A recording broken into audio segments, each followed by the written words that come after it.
de nueva cuenta para todos ustedes desde las producciones Eco Music, desde Ocoa de la Sierra, talento juvenil para todos ustedes. Saludamos al compa Santos Carrillo, alias Paisano, desde Chalate. Y para el amigo Mijares Bautista, hasta Santa Cruz nos vamos. Y hasta Guadalupe, Ocotán, a la colonia 22 de enero, para saludar al compa Casimiro de la Cruz, alias el Junior. Y para Marcelino de la Cruz Vázquez y a toda su familia, hasta La Ventanilla nos vamos, para que la baile toda mi gente.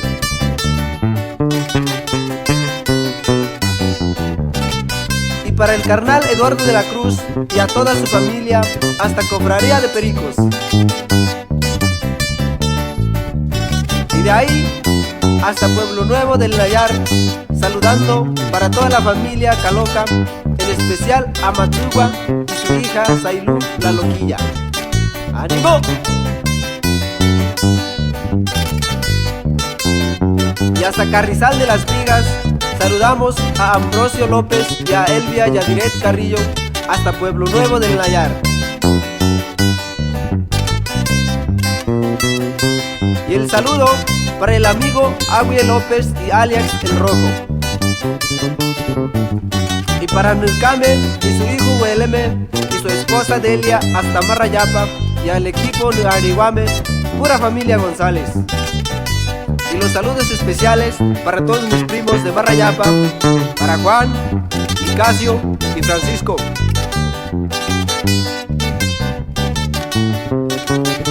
Y de ahí hasta Las Pilas Mezquital Durango, saludando al estimado Samuel de la Cruz, en especial al equipo de Chivas, las chicas de Uwen y Muyehue. ¡Ánimo!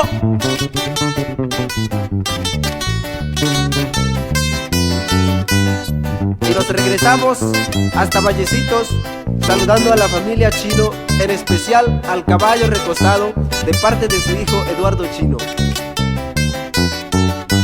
Y para mi carnal Martiluli Jiménez hasta Aycujetla. ¡Ánimo! Y ahí nos quedamos.